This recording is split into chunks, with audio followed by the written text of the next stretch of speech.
Assalamualaikum warahmatullahi wabarakatuh. Kami dari kelompok 2 ingin mempresentasikan tentang SHK etap dan SHK SKM. Perkenalkan, nama saya Tiara, teman saya.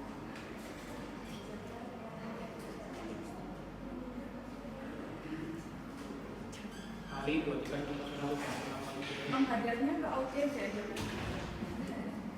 Saya berpenjelasan di dari NPM 736. Saya bisa menjelaskan NPM 749. Jadi yang pertama kita menjelaskan tentang SHK etap. Jadi SHK etap itu sendiri yaitu standar akuntansi keuangan entitas tanpa akuntabilitas sendiri, di mana entitas ini merujuk pada suatu perusahaan. SHK etap merupakan SHK yang berdiri sendiri dan tidak mengacu pada SHK umum. Sebagian besar menggunakan konsep biaya historis mengatur transaksi yang dilakukan oleh etap untuk pengaturan yang lebih sederhana dalam pengakuan akuntansi dan relatif juga berubah selama beberapa tahun.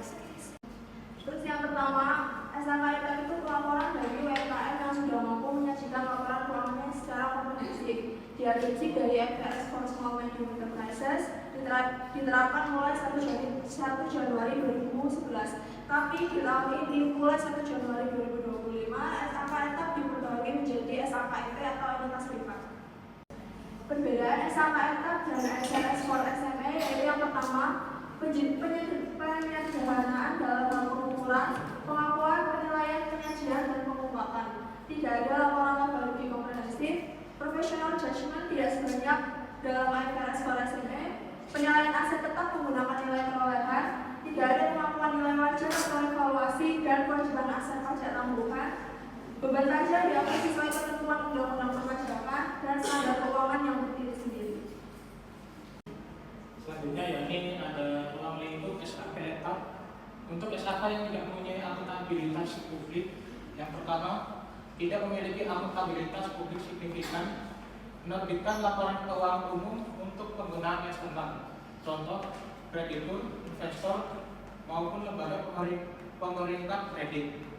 Selanjutnya, akuntabilitas publik telah mengajukan pernyataan pendaftaran atau dalam proses pengajuan pernyataan pendaftaran pada otoritas pasar modal atau regulator lain untuk tujuan penerbitan efek di pasar modal.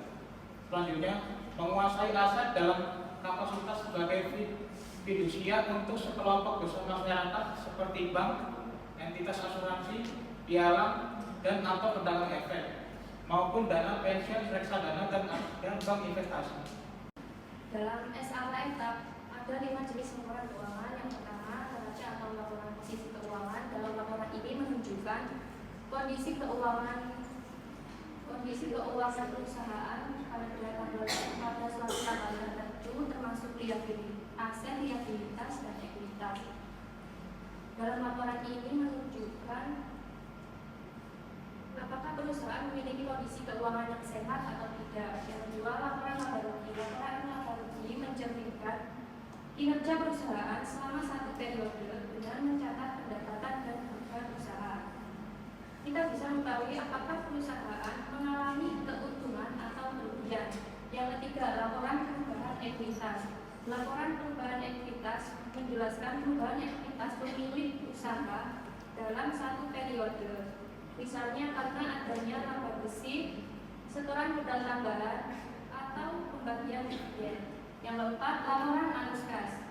Laporan arus kas menggambarkan pergerakan uang dan uang masuk dan keluar dalam perusahaan selama satu periode, baik dari aktivitas operasional, investasi, maupun pendanaan. Dengan laporan ini, kita bisa menilai bagaimana perusahaan mengelola kasnya. Yang kelima, catatan atas laporan keuangan. Berisi informasi tambahan untuk menjelaskan angka-angka dalam laporan keuangan agar lebih mudah dipahami dan digunakan oleh pengguna laporan. Selanjutnya ada SHK EMKM, mengatur transaksi umum yang dilakukan oleh EMKM dan dasar pengukurannya murni menggunakan biaya historis, sehingga EMKM cukup mencatat aset dan liabilitasnya sebesar biaya perolehannya.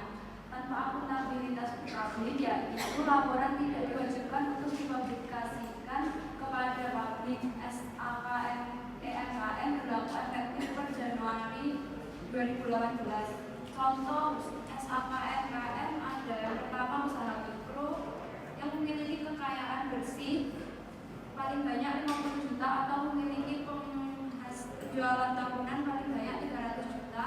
Yang kedua ada usaha kecil yang memiliki kekayaan bersih paling banyak 500 juta atau memiliki hasil penjualan tahunan antara 300 juta dan sampai dengan 2,5 miliar.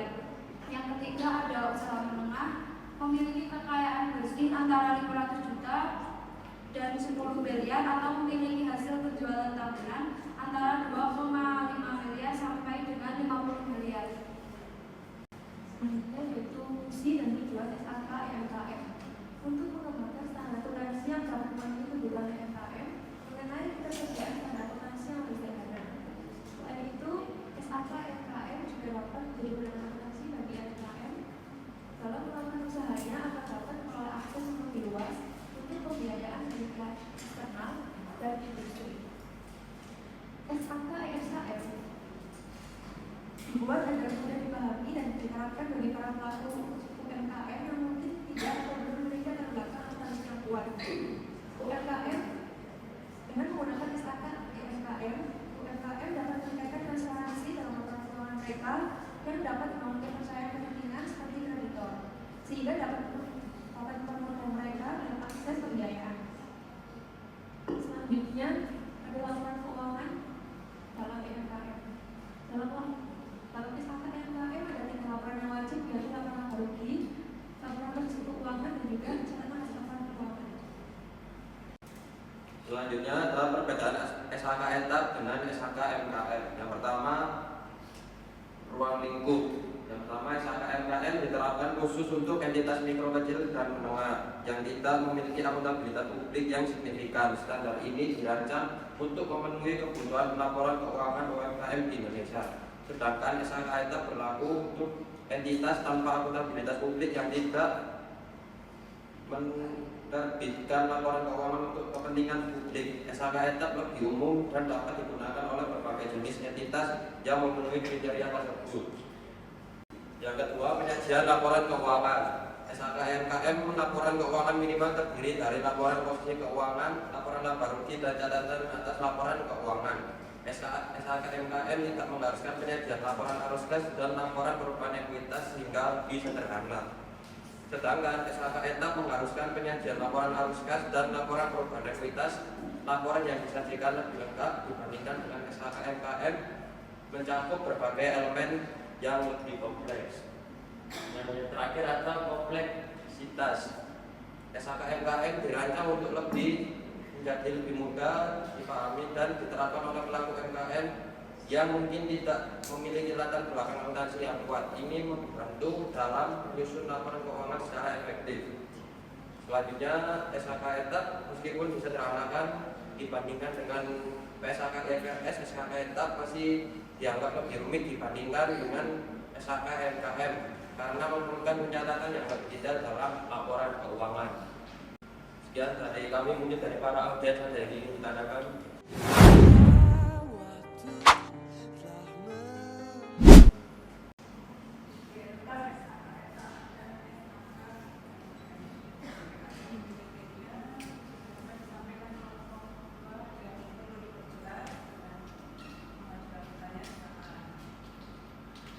Jelaskan bagaimana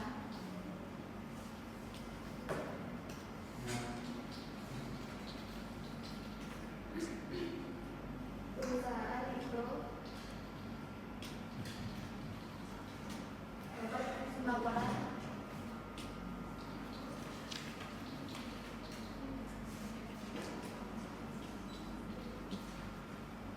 melakukan keuangan sederhana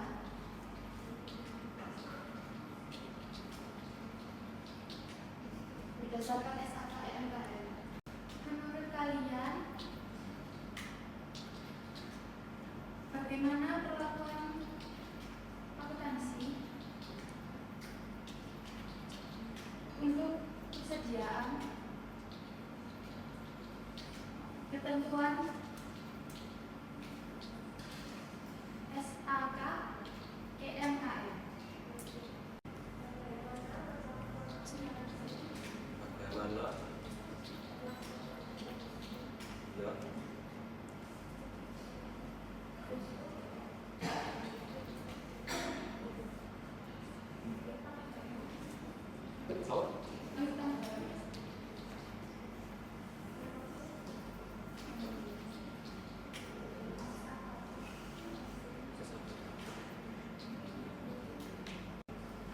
Baik, saya akan menjawab pertanyaan dari Elsa. Jelaskan bagaimana perusahaan mikro dapat menyusun laporan keuangan sederhana berdasarkan SAK KFKM. Perusahaan mikro dalam menyusun laporan keuangan sederhana berdasarkan standar akuntansi keuangan entitas mikro, kecil, dan menengah terdapat langkah-langkahnya sebagai berikut. Yang pertama, identifikasi transaksi. Yang kedua, pengelompokan akun termasuk aset, kewajiban, ekuitas, pendapatan, dan beban. Dan yang ketiga, penyusunan laporan keuangan. Yang keempat, penyederhanaan. Dan yang kelima adalah dokumentasi. Terima kasih. Baik, sini saya akan jawab pertanyaan nomor 2. Menurut kalian bagaimana perlakuan akuntansi untuk penyediaan ketentuan SAK MKM? SAK MKM dirancang untuk memudahkan entitas mikro, kecil, dan menengah dalam menyusun laporan keuangan yang sederhana, namun memenuhi prinsip akuntansi. Perlakuan akuntansi untuk persediaan juga disederhanakan sehingga perusahaan mikro dapat fokus pada operasional bisnis tanpa terbebani oleh kompleksitas akuntansi yang berlebihan. Saya akan menjawab pertanyaan dari Adinda Tiara. Bagaimana perlakuan akuntansi untuk piutang dagang menurut SAK ETA? Menurut SAK ETA, piutang dagang disajikan dalam neraca sebagai aset lancar dengan nilai sisi. Nilai sisi dapat dari jumlah bruto piutang dikurangi estimasi piutang tak tertagih. Berikut adalah perlakuan akuntansi piutang dagang menurut SAK ETA. Yang pertama, ada piutang dagang harus dinilai dan diukur. Yang kedua, ada piutang dagang yang berpotensi tidak tertagih harus disisihkan dalam jumlah yang layak. Dan yang ketiga, ada untuk menentukan besarnya penyisihan, buatlah pengelompokan piutang menurut umurnya. Selanjutnya, piutang dagang diklasifikasikan sebagai aset lancar. Dan yang terakhir, piutang dagang disajikan dalam nilai neto setelah dikurangi penyisihan piutang tak tertagih. Gimana? Mungkin ada pertanyaan lagi. Apakah SAK ETA benar-benar memberikan?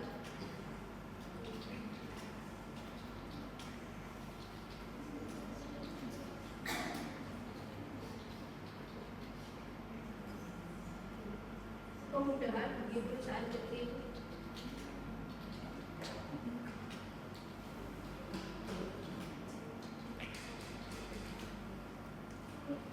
Dan menengah atau AL.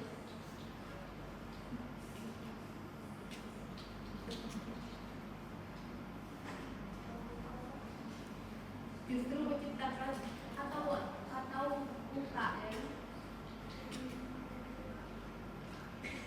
atau justru menciptakan standar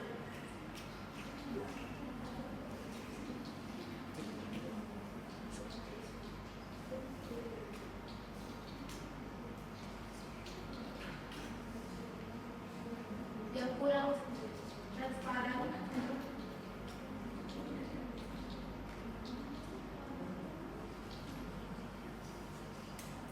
dibandingkan dengan SAK umum.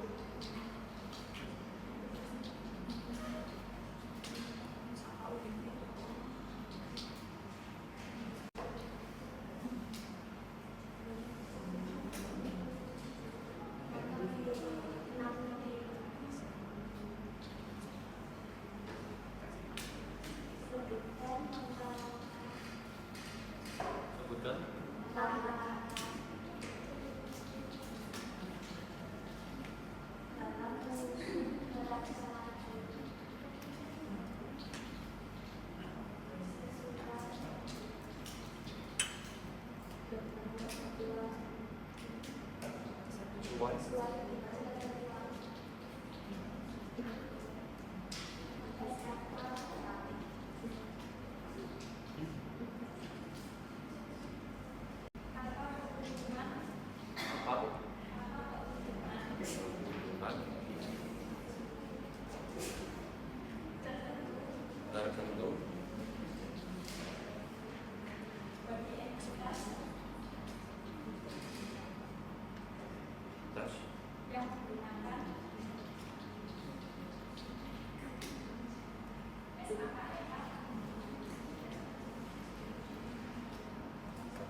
ingin menjawab pertanyaan dari diri, apakah SKKF benar-benar memberikan kemudahan bagi perusahaan kecil menengah atau UMKM? Menurut kelompok kami iya, karena penciptaan SKKF sendiri itu merujuk untuk perusahaan-perusahaan kecil menengah, di mana laporan keuangan yang digunakan pasti akan lebih sederhana. Dan ketika dikaitkan dengan menciptakan standar yang kurang transparan dibandingkan dengan SKK umum, menurut kelompok kami juga tidak, karena memang SKK umum diperuntukkan bagi perusahaan-perusahaan yang lebih besar, di mana kompleksitas untuk menarik investornya itu juga lebih besar. Jadi kesimpulannya SKKF benar-benar memberikan kemudahan bagi perusahaan kecil. Apa ada tambahan? Saya mau menjawab pertanyaan dari Salsa Eviana. Sebenarnya langkah dalam menyusun rancang sesuai dengan ketentuan di KKR. Langkah dalam menyusun rancang itu sama kayak membuat kata tersebut biasanya yang terdiri dari kolom nama akun, penyesuaian rancang saldo salah penyesuaian, kolom laba rugi, ada kolom neraca. Saya akan menjawab pertanyaan yang kedua. Apa keuntungan tertentu bagi entitas yang menggunakan SKKETA dibandingkan dengan standar akuntansi lainnya? SKKETA dibuat khusus untuk perusahaan kecil dan menengah yang tidak terdaftar di pasar modal. Berbeda dengan SKK umum berbasis IFRS. SKKETA memiliki beberapa keuntungan. Yang pertama, lebih sederhana dan mudah diterapkan. Yang kedua, biaya penyusunan laporan keuangan yang lebih rendah. Ketiga, tidak perlu menggunakan nilai wajar atau pajak tanggungan. Lalu keempat, laporan keuangan yang dibuat lebih ringkas. Yang kelima, mempermudah akses ke pendanaan. Ada sanggahan? Sekian dari kelompok kami, kurang lebihnya mohon maaf. Wassalamualaikum warahmatullahi wabarakatuh.